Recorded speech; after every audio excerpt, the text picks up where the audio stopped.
Creative व्यक्ती कुठेही शांत राहत नाही। प्रसंग कसाही असो, त्या प्रत्येक काळात काहीतरी वेगळं करण्याची धडपड क्रिएटिव्ह व्यक्ती करतोच। अशाच क्रिएटिव्ह व्यक्तीचा हा क्रिएटिव्ह उपक्रम अमरावती जिल्ह्यात पीपल्स कला मंच या सांस्कृतिक संस्थेच्या वतीने गेल्या 20 वर्षापासून नाट्याभिनय व व्यक्तिमत्व विकास शिबिराचे आयोजन करणारे विवेक राऊत यांनी यावर्षी लॉकडाऊनच्या काळात ऑनलाईन उन्हाळी शिबिराचं आयोजन केलं। गावातील व तालुक्यातील विद्यार्थी सहभागी होतील या उद्देशाने त्यांनी ऑनलाईन लिंक तयार करून ती सोशल मीडियावरून प्रसिद्ध केली। पण झालं ते वेगळंच। या शिबिरात केवळ तालुक्यातूनच नाही तर संपूर्ण महाराष्ट्रातून तब्बल 200 विद्यार्थ्यांनी ऑनलाईन पद्धतीने प्रवेश घेतला व सुरू झालेले पीपल्स कला मंच ऑनलाईन शिबिर या शिबिरात वारली पेंटिंग, रांगोळी, चित्रकला, गोष्टी तयार करणे, बाहुली नाट्य, वाचिक अभिनय, मुलाखत तंत्र इत्यादी विषयाचे मार्गदर्शन व्हिडिओ देऊन विद्यार्थ्यांना त्याबद्दलचे ज्ञान अवगत करून देण्यात आले।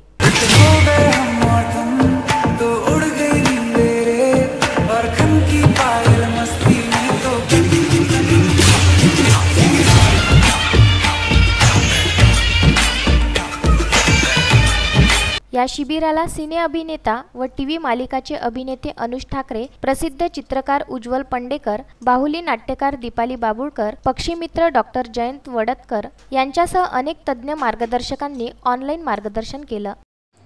दरवर्षी पीपल्स कला मंच चांदुरतर्फे उन्हाळी नाट्य अभिनय आणि व्यक्तिमत्व विकास शिबिराचे आयोजन संस्था दरवर्षी नित्यनेमाने करत आहे। यावर्षी सुद्धा अनेक पालकांचं आणि विद्यार्थ्यांचे फोन होते की दादा यावर्षी शिबिराचं काय, यावर्षी शिबिर होणार नाही का, सततचा या शिबिरात यावर्षी खंड पडणार का। यावरून मग एक कल्पना सुचली की चला आपणही ऑनलाईन पद्धतीने शिबिर घेता येईल का। म्हणून मग एक लिंक बनवली आणि ती लिंक तालुक्यामध्ये प्रसिद्ध केली।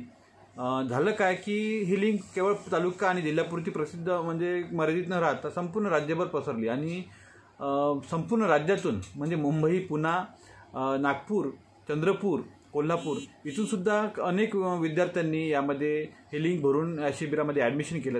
जवळपास 175 जणांनी ऑनलाईन लिंक भरून या शिबिरामध्ये प्रवेश नोंदवला।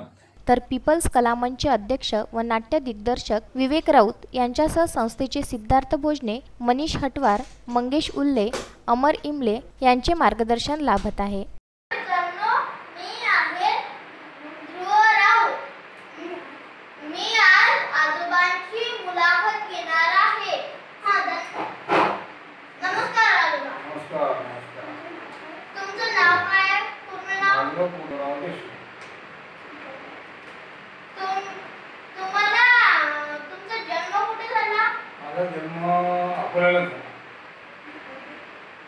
बंडू आठवले, विदर्भ न्यूज, चांदूर।